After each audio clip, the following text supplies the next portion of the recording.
Hi, welcome to the Ithihasa channel. Today we talk about how the Pandava brothers integrated themselves into the Hastinapur palace. Om Namah Shivaya, Om Nagendraya Namaha, Om Amme Narayana, Om Namo Bhagavate Vasudevaya, Om Ganeshaya Namaha, Om Anjanaya Namaha, Om Subramanyaya Namaha, Swami Sharanamayyappo, Om Guruve Namaha. After the 12 days of mourning after their father's cremation, the Pandavas went through the obligatory rituals to cleanse themselves of the sin of having lost their father. And following this, they were allowed to come into the palace of Hastinapur. These brave boys were at the peak of their youth. Yudhishthira was 15, a strapping young lad. Bheema Sena, the second, was a year and a half younger at 13 and a half. Already well built and muscular, very tall for his age. He was a huge young lad. Arjuna came third, a little shorter than, they say Arjuna was just a thumb shorter than Bhima, and he too was a strapping young lad of around 11 and a half, 12. And then came the twins at a tender age of 10 years old, 9 to 10. And they came into the palace in awe. It was the first time they were seeing something so glamorous and so beautiful. And from the get-go, the Kaurava brothers, led by Duryodhana, hated them. For the Kaurava brothers knew that these boys would be the ones who would probably usurp the throne from them, as had happened with their father. They themselves had not forgiven Vidura for bringing it out, and these things get around. They had not forgiven Vidura for bringing up the matter in the Sabha. That Dhritarashtra, being blind, could not be the king, and Pandu was made king in his stead. Of course, eventually Dhritarashtra did become king, but they held it against Vidura for that. And Duryodhana was well aware that Yudhishthira was a year and a half older than him. And so it would mean that the next heir apparent would be Yudhishthira, not Duryodhana.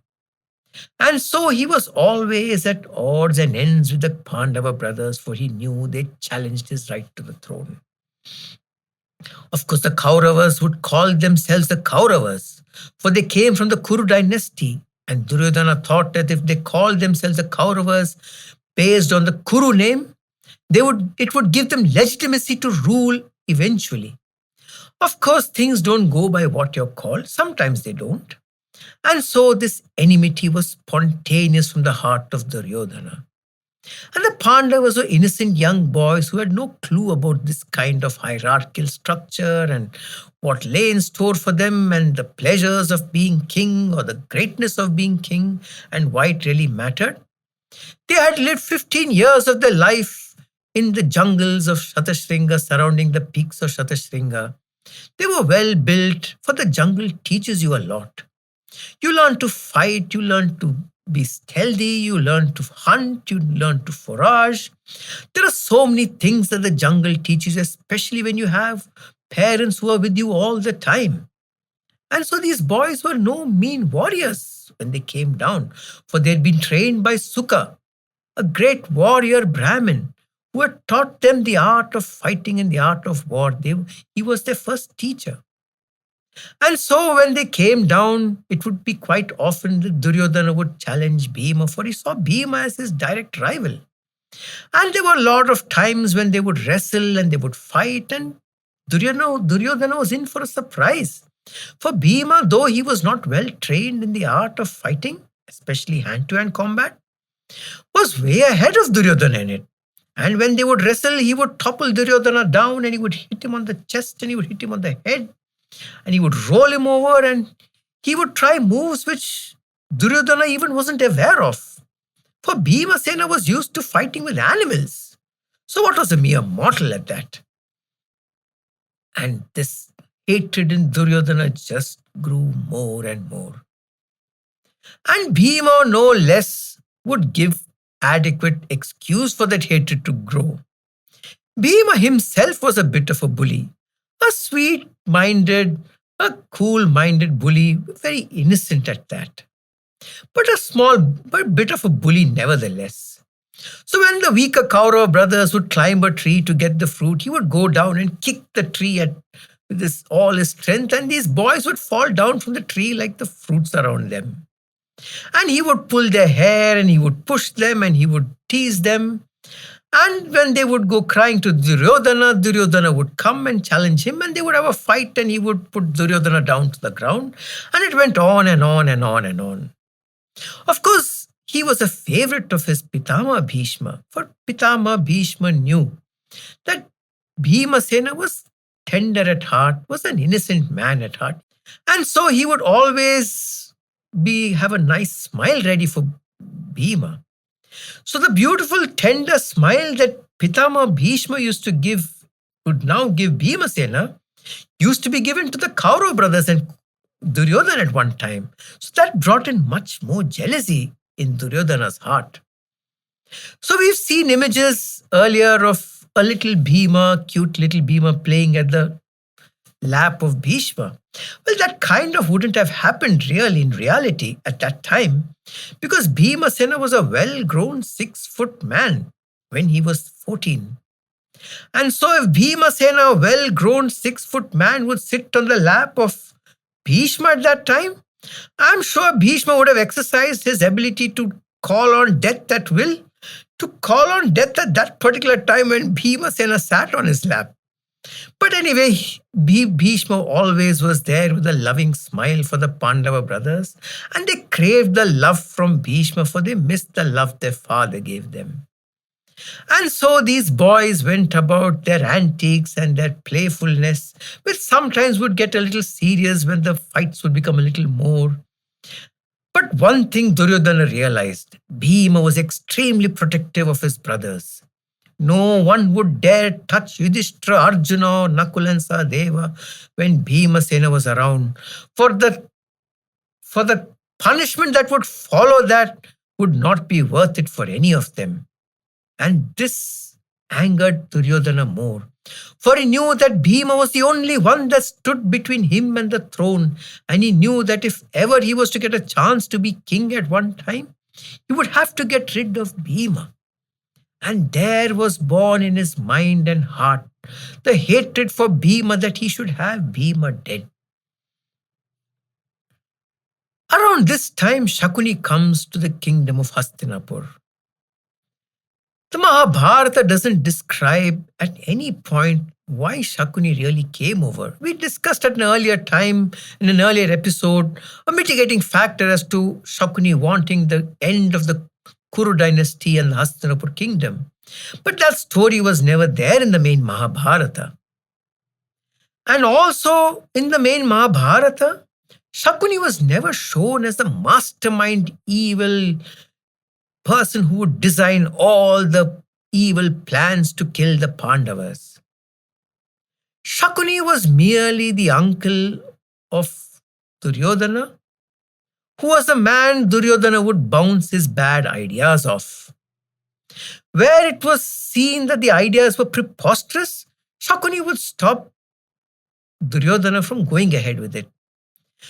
Shakuni never really initiated the weird ideas that were then carried out on the Pandava brothers. Shakuni never really initiated the horrendous acts of treachery that was initiated on the Pandava brothers. He was merely the yes man for Duryodhana, on whom Duryodhana would bounce his evil plans. And so Shakuni was given a short stick in most of depictions where he was the evil mastermind, but he was not. But nevertheless, a man who doesn't prevent an evil from happening is evil in his own right. And so Duryodhana went on creating evil designs one after the other on the Pandava brothers. A lot of them came to fruition, but did not have the effect that the Kauravas desired, which means the Pandavas were safe and sound, primarily because of the extreme strength of Bhimasena. It's also to be said at this time that Sahadeva, the youngest of them all, Nakula and Sahadeva were the sons of Madri, the twins, and Sahadeva was a few minutes younger than Nakula. Sahadeva was a very keen observer, And a lot of times, Deva was the one who realized that some of the evil designs were at play and that Pandava should be careful and should take care not to fall for it.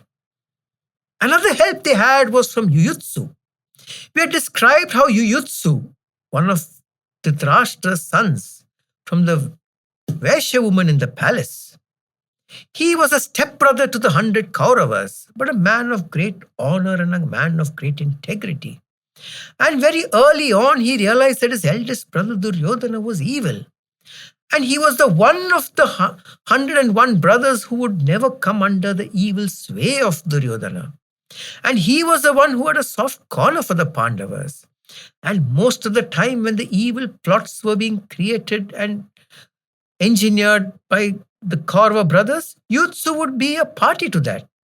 And Yuyutsu would find a way to come and tell the news to the Pandava brothers and give them advance warning about these evil plots that were happening. And so these plots came fast and thick.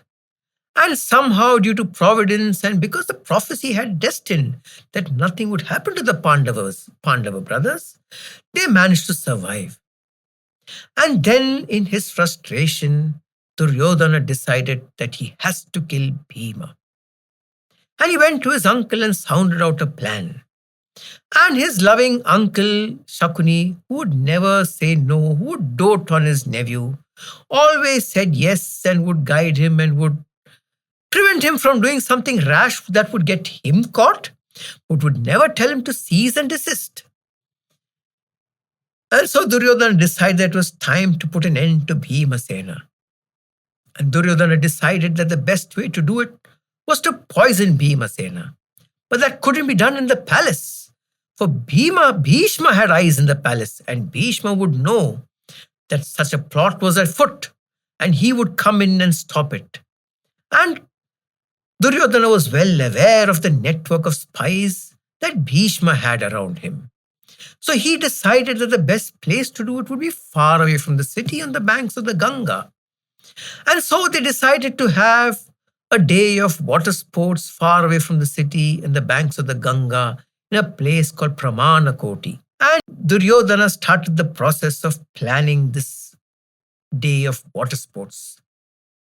Duryodhana knew that if he would do the planning on his own, the Pandavas would get suspicious. So he involved them wholeheartedly in this plan.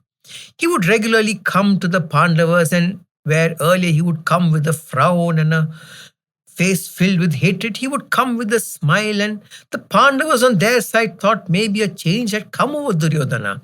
And he was finally warming up to these young boys. And so they were also excited and they were willing to play along and go ahead with the plans of Duryodhana, for they knew that if he was their friend and he was a loving brother to them, they could all be together and would probably one day rule Hastinapur all together. And so these innocent young boys went along with Duryodhana's plans, and at regular intervals Duryodhana would come and ask Yudhishthira and the brothers for their ideas.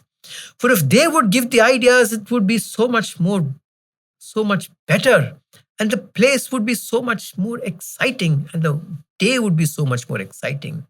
And so the Pandavas, in love for their cousin brother, would give the ideas for him to have at Pramanakoti. And Duryodhana started the plans for the house of water sports at Pramanakoti. Beautiful ponds and tents were set up. Ponds where lotuses and different water lilies grew. Tents with all the luxuries at the time. Colorful flags were erected everywhere, and blowing in the breeze gave a very light appearance to the whole place. The place was made beautiful, and small areas were set up for resting, and a beautiful tent was set up where they would have their lunch and their meals. The best chefs from all the kingdom were taken to that area and were asked to cook the most fascinating of foods. The menu for the occasion was selected by Bheema Sena himself, for there was no one among the Kauravas or the Pandavas who could match Bheema Sena in his appetite. And he went about selecting the menu with all glee, and he was looking forward to it. And so on the appointed day, The Pandavas and the Kauravas in their large chariots. It is said that the chariots were large as rooms, and on elephants and on various horses and other forms of transport. The 100 Kaurava brothers, along with Yuyutsu, the 101st, and the 5 Pandava brothers all went to Pramanakoti. It was a sight to watch these magnificent princes, regal in their attire and in the way they carried themselves, sitting aloft the mighty elephants and on the great chariots, right from the city of elephants Hastinapur to the banks of the Ganga in Pramanakoti. And when they reached there, all the brothers were taken aback at the exquisite arrangements that were made by Duryodhana, with all the inputs from Yudhishthira and his brothers. And it was a day of fun-filled activity. They would jump into the Ganga, swim across, they would run across the sandy banks and race against each other, they would wrestle, they would play, and through the time, Duryodhana had the utmost love for Bheema, which warmed the hearts of the other Pandavas that maybe the things are changing and maybe times are changing. And it's a time when our brothers will finally be one among us. And as the day progressed, it was time for lunch. And the most exquisite array of dishes were organized. And Bhima, of course, got the largest quantity of all of them. And the brothers, the Kauravas and the Pandavas would feed each other and hug and play with each other and play with the food. And it was such an atmosphere that everyone was happy. Shakuni had made it very clear to Duryodhana that none of the other brothers, the Kaurava brothers, should even have an inkling of what was happening. That none of them should know what the actual plan was and what the sinister operations that were going to be conducted. None of them would have a clue of it. For Shakuni was scared that one of them might come back when things get bad and divulge the entire plan to the elders. And so Duryodhana ensured that none of his brothers even knew what was happening. So the brothers were really excited to actually bond with the Pandavas. And after the lunch, it was time for the sweets. This was the time when Duryodhana's plan would get into action. He had asked his uncle Shakuni to procure a deadly nightshade, a Calcutta poison. And Shakuni, through all his contacts with the nomads around the land, had got this deadly poison, a poison that could kill an elephant in small doses also. And he had given this to Duryodhana and asked him to use it carefully. And Duryodhana had mixed it with a special sweet that was a favorite of Bhima. And at the time of the desserts, Duryodhana lovingly hugged his brother Bhima and personally fed him these sweets with his own hands. And Bhima, ecstatic that his brother loved him so much, went on gobbling up these sweets. And the amount of poison that was in them was enough to get down an elephant, but it hardly had an effect on Bhima. And Duryodhana was shocked and fed more and more of it until there was none left. And finally, they decided to have a race across the Ganga. It is said the Ganga at that point was as wide as the sea itself. And most of the brothers would reach probably a quarter way across and then come back in absolute fatigue. But Bhima was the only one who swam right across the breadth of Ganga to the other side and back. And by the time he came back, he was absolutely tired. By this time, the poison also started to take effect on him, and he started feeling drowsy. And the other brothers noticed that he was very tired, but he said, I've swum across the Ganga, and it's time I need to rest, for I'm tired. And the brothers assumed that, yes, it was a tiring exercise, and Bhima was the most active through the day, running, beating everyone at every single game that there was. And so they decided to let Bhima rest on the luxurious sand under the shade of a tree at the banks of the cool flowing Ganga. And they went about playing, and Duryodhana took all the other brothers away and asked them to be engrossed in their games. Meanwhile, he came back to the area where he had left Bhima. And then he decided to tie up Bhima. So taking a few reeds and vines from the nearby forest area, Duryodhana tightly bound up Bhimasena. And then that's where things got worse. He decided to overdo it. Had he just left Bhima lying there on the sand, Bhima would eventually have died from the deadly poison that he had consumed in quantities so large that an elephant would have died. But Duryodhana wanted to check every eventuality, and probably that was his undoing. This Bhimasena, who he had tied up in those reeds and vines, he rolled him down to the banks of the Ganga and pushed him over into the sharp depths of the Ganga. The Ganga was quite deep at that point, and Bhima rolled down through the depths of the Ganga.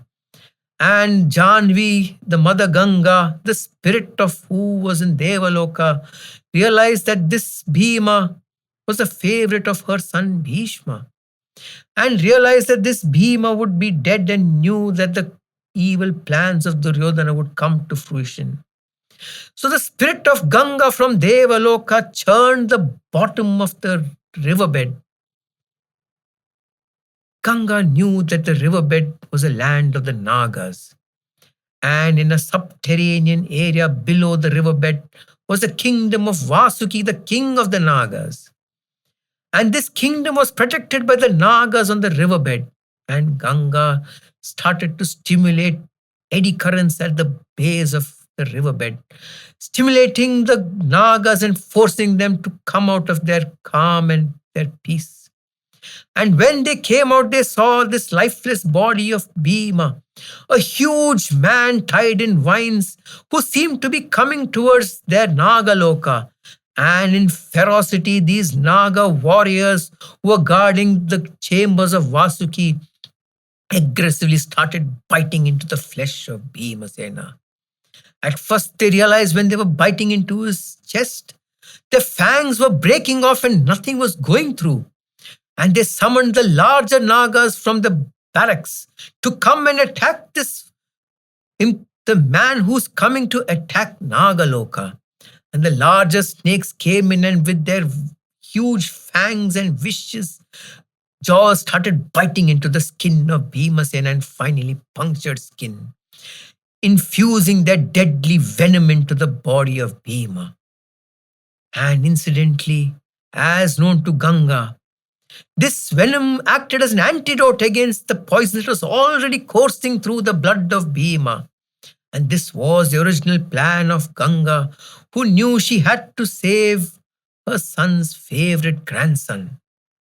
And as these snakes started biting into the body of Bhima and injecting their vicious venom, that vicious venom turned into the life-saving antidote for the venom that was already coursing through the body of Bhima. And eventually Bhima got up underwater, and seeing that these Nagas were attacking him, started fighting them off, but he was going breathless.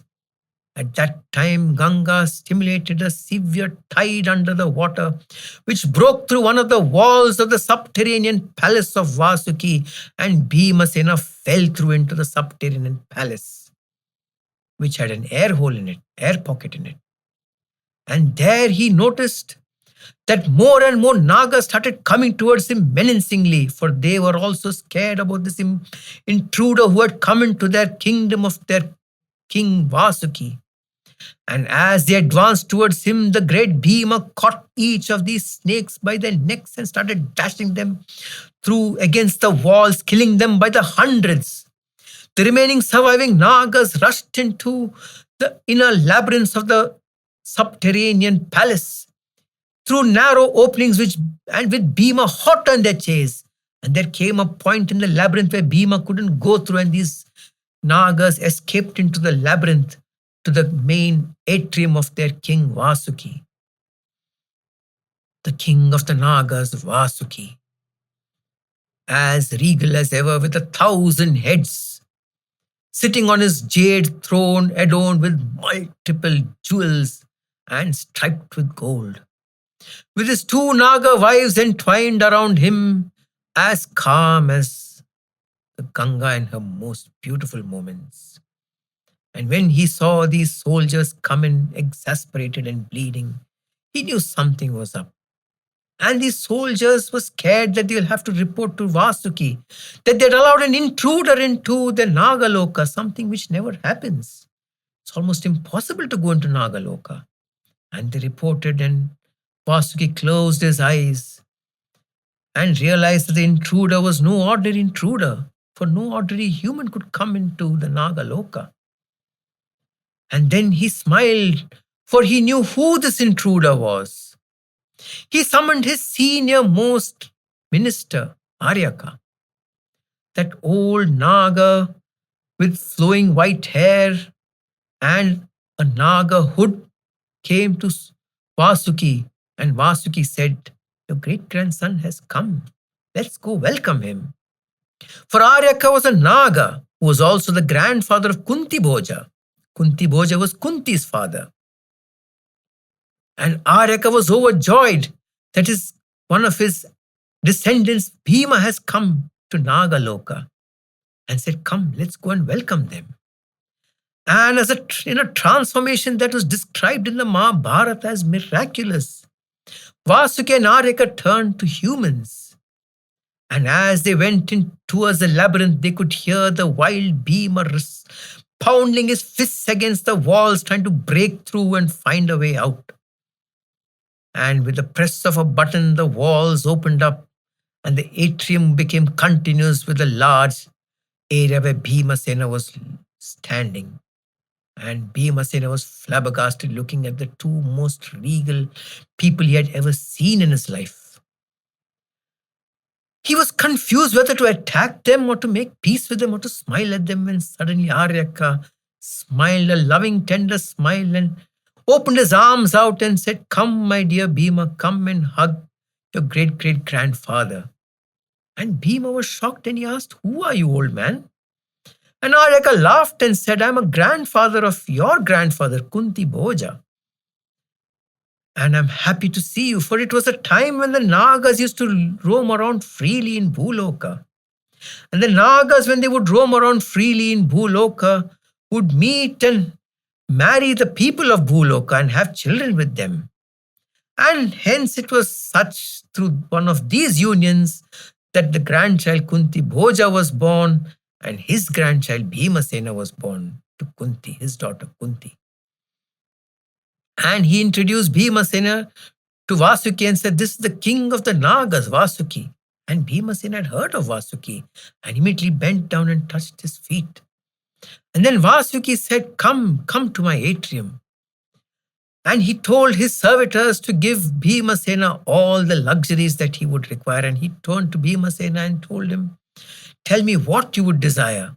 I have jewels and gold and gems of types you've never seen on earth. Jewels that you've never come across on Bhuloka, which are invaluable. You can have all of them." And Bheema didn't seem very impressed. And Aryaka smiled and said, "He's truly of royal blood. For gold and jewels don't excite him. I think we should give him something that he deserves much more. Let him drink of the Rasakundi. Let him drink the Nagamrita. He needs that more than ever. For we foresee in the future a war of Dharma, where he shall fight on the side of Dharma against Adharma. Probably that would help him more." And Vasuki said, "Yes, definitely."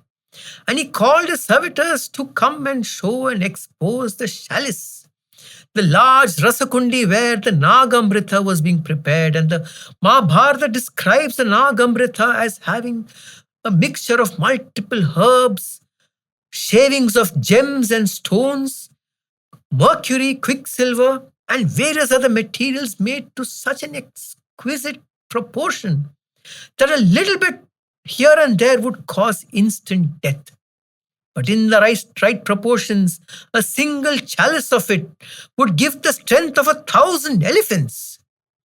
And so they asked Bheema to have a bath, adorned him in white clean clothes, made him sit cross-legged facing the east, and made him chant some hymns before presenting him with the chalice. And Vasuki told Bheema, "Have just a sip of it. For even a sip is too much for most people of Bhuloka. They can't bear more than a sip." And Bheema smiled back took the chalice in his hands and quaffed the whole thing dry, and looked pleased as ever and looked like he wanted more. And Vasuki smiled at Aryaka and said, "He is truly your descendant, for he can take in large quantities." And they asked the servitors to bring in more and more chalices. And Bhima gulped on one after the other till he had consumed 8 chalices of the Nagamrita. By then he couldn't take more and he had his fill. For the Nagamrita is extremely heavy. It is said then when Bhima was holding the vessel, the chalice of the Nagamrita, it was so heavy that he could barely hold it with his hand. Probably a lot of mercury went into it. It is said that along with mercury, the powders of the stones made it extremely lethal and potent. And finally, at the end of the 8 chalices, they laid down a bed of moist sea moss and asked Bhima to lay down on it. And they covered him with another layer of sea moss to make him comfortable. And it is said that Bhima slept the number of days for the number of chalices that he had consumed. Bhima slept for 8 long days continuously, while his body healed and his body grew to immense proportions and strength.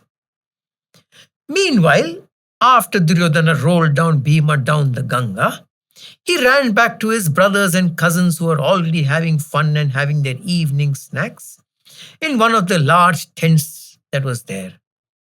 Yudhishthira at that time got a little worried as he had not seen Bhima for some time. And he asked Duryodhana, "Have you seen Bhima?" And Duryodhana said, "No, I think he was lying down in the sand some time back. Maybe because he was tired from all the swimming he had done. Let's go and check him out there." And they ran to that area where Bhima had laid down and found there was no Bhima lying there. And Duryodhana said maybe when he woke up, he realized that none of us were there and thought we had all gone back to the palace. And he's probably gone back to the palace. Anyway, we are also going back now, so let's all go back. We'll meet him at home. Sahadeva was extremely worried, for he knew something had happened. But he kept his counsel to himself. He didn't say anything at that point of time. There was no point accusing anyone of anything without any proof. Yudhishthira too was worried. Arjuna was very worried, and Arjuna asked Yudhishthira whether he should set out and check that area. But Yudhishthira said, "No, we have to believe our brother. After all, he loves us." Duryodhana, "Let's go back home and ask Mother Kunti if he has come there." And so they all went back to Hastinapur, the Pandavas in extreme haste, riding their chariots at breakneck speed to go back home to ask Kunti if they've seen if Bhima has come home. And the moment they reached the palace, Yudhishthira ran to his mother and touched her feet and said, "Mother, has Bhima come back? Or have you sent him on an errand? For I don't see him around here." And Kunti gasped, for she was a smart woman and she knew something was up. And she said, "When did you see your brother last?" And they said he had just come back from a swim from across the Ganga. And he was tired and he said he wanted to lay down on the sand.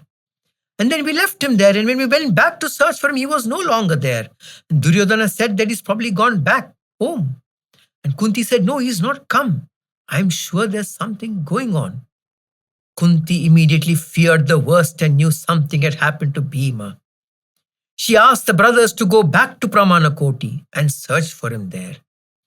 It was already sunset, and in the darkness, Arjuna, Yudhishthira, and the brothers set out to Pramanakoti in a chariot. They went at breakneck speed to search for Bhimasena. Arjuna had an uncanny sense of direction in the dark. Without landmarks, he could know exactly how to go to the point where they had last seen Bhima.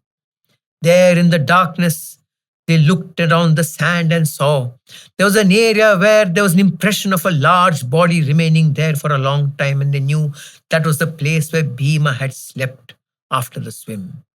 And then they saw disturbance on the sand around the place, and they saw wine being dragged from the forest towards Bhima, and they knew that somebody had brought a large wine.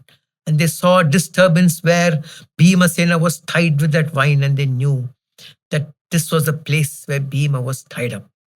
And then they saw marks on the sand where Bhima was rolled onto the edge of the Ganga, and then those marks disappeared at the banks of the Ganga.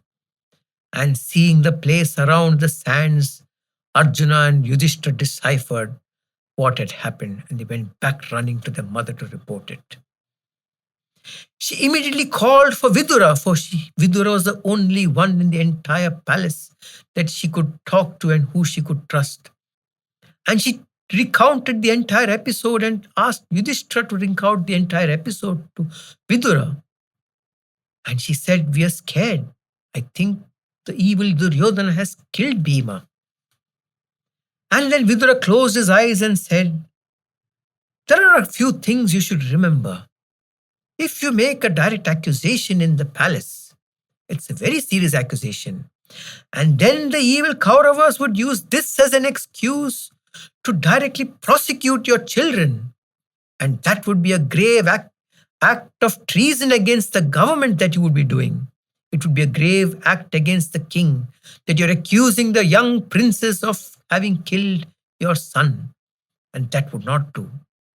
So keep quiet and keep your counsel to yourself.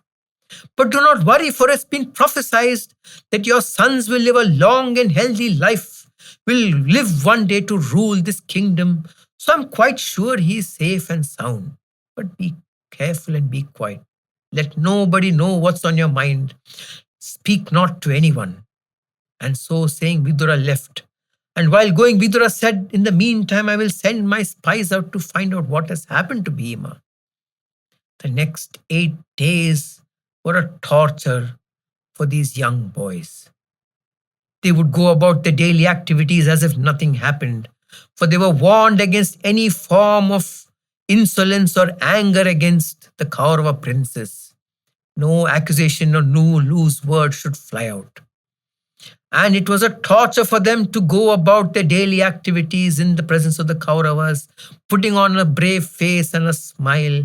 And they could see the smirk in Duryodhana's eyes and in his face as he knew that the one person who would stand between him and the throne was finally dead. And seeing that look, they knew what had happened. But neither could they do anything, nor did Duryodhana reveal anything.